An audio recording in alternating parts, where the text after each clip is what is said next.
What's up, everybody? My name is Justin, and welcome back to another episode of Whiskey Tears. On today, I'm excited. I always say that. On today, I'm excited because today we're doing the Bardstown Disco 12.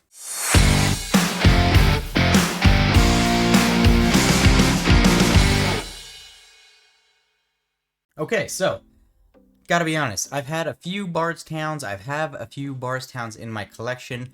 I've always kind of thought that they were a little bit overrated, but when I saw what was on the side label of this Bardstown Discovery Series number 12 Kentucky Straight Bourbon Whiskey coming in at 115.2 proof, I thought maybe this is one that I need to give a chance, because this is 48% of a Kentucky 14-year, which is 75% corn, 13% rye, 12% malted barley. 29% of a Kentucky 10-year, which is 78% corn, 10% rye, and 12% malted barley. 15% of a Kentucky 10-year, which is 78% corn, 13% rye, and 9% malted barley.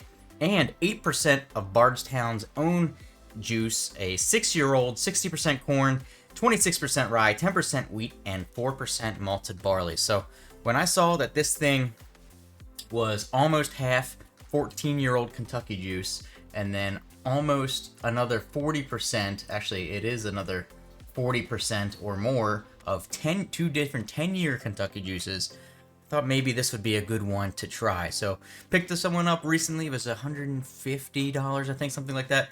I think these bottles always look cool. This color on this label is absolutely spot on. I think this looks awesome, so excited to try it with y'all today. Let's pop the top on this bottle, get the nosing straight out of the bottle.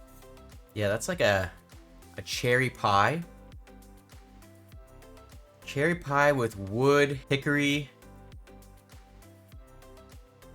It's got some nice musty, deeper flavors on there. Maybe like some dark brown sugar on there as well. I'm excited to try it today. Hopefully this is going to be the first Bardstown that I really enjoy. Okay, so before we get into the review today, do me one big favor. Hit like, hit subscribe on the channel. It's absolutely free for you, means a lot for me. And if you really want to help support the channel, get a cool badge next to your name and get access to all of these videos early before they come out to the general public, go ahead and hit that join button down below. It's $2 a month. All right, Bardstown Disco 12, nosing out of the glass. All right, I'm still getting that heavy cherry pie. It's definitely like a very fruity nose, but it's dark and dense. Definitely got some of that brown sugar on there, which is giving me those kind of pie notes. So it's like, if you ever had one of those, like a cherry pie, and it's got like that thick, like kind of like molassesy, but it's the cherry syrup kind of like around it, around the cherries. That's kind of what it's smelling like.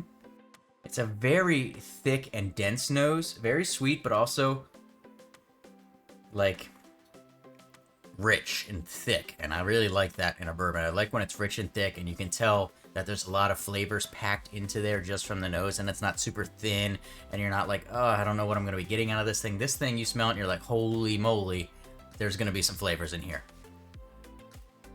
Maybe like a honey bread too. Like, I think I've said this before on the channel, like if you just take a piece of like white bread and just coat that thing in honey, and then it kind of turns the top of the bread like a bit crunchy, and then you just eat that piece, and it's just really good. Honey bread, if you've never had it, maybe you want to try it, but it's got that note on there as well. It's got like a hint of like a musty leather, musty attic, musty wood in the background, which I'm assuming is probably that 14-year-old juice, but it does have a hint of that in there, which makes me really excited. All right, I'm excited to try it today. I haven't owned any of the other Discos. I tried the Disco 11. I know the Disco 11 got a lot of hype. I kind of thought it was overrated myself when I tried it, but this one's got all the stats pointed in the right direction. Smells really good, so I'm excited to try it today. Cheers, everybody. Okay, so it's definitely got those cherry notes on there. The cherry is very prevalent, and it's that super sweet, sugary cherry like you would get in a cherry pie. It's actually got a bit more spiciness to it. I'm gonna go with like a nutmeg, or like a really like dry, thin cinnamon, but maybe more along the nutmeg side of things, I think. It's got a little bit of vanilla in there. It's got more oakiness on the palate than I was getting on the nose, but that cherry is super prevalent. It does give you it does not very viscous at all, which is a little bit surprising considering the age statement of some of the whiskey in here and the proof. It's not very viscous, honestly, which is a little bit of a letdown, but is what it is. But it does have, I guess some of that rye coming through is giving you some of that like tingly mouth feel, and then you can also really feel it going down the throat. I would say it does drink a bit hotter than the 115 proof that it's at. I would have, if I was guessing blind, put it somewhere in the 120s. Yeah, it's really good.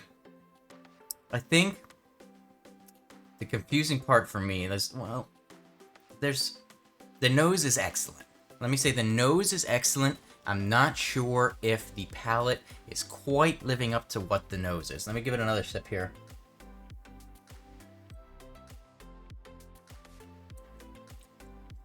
I mean, the palate is good. It's good. That one I got more oakiness, more of that nutmeg, more of that cherry.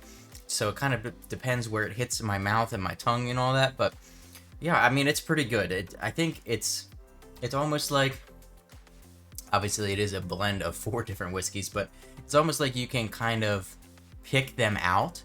And so, like, I'm assuming I'm getting much more, that oakiness is coming from like that 14 year, and then maybe that super sugary cherry coming from some of the younger stuff. But it's really good. I can't say it's not very good.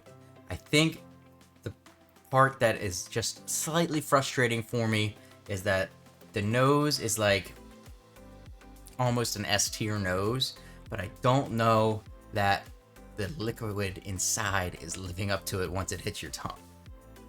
Alright, I'm going to rank this thing on the tier system today. If you have never seen it before, it is going to pop up right here. This is how I rank everything on the channel. It's generalities and it's my opinion, so take it for what it's worth. But let's do one last sip here and then rank it on the tiered system today, the Bardstown Disco 12. Yeah, I mean, that was a really good sip.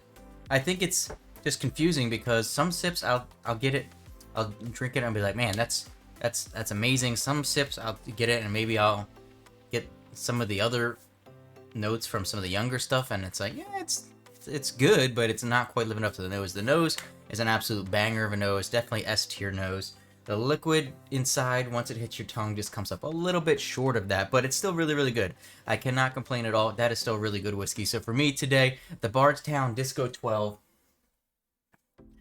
it's going on the A tier. I wish it was a little bit cheaper. If this was a little bit cheaper, it would be a really, really good bottle. I know that, I think I heard at least that there was maybe not going to be as many of these available as the 11, but don't quote me on that. I just think I heard that somewhere. But yeah, it's going on the A tier for me today. This could have maybe pushed S tier had the palate lived up to where the nose was. The nosing was absolutely phenomenal.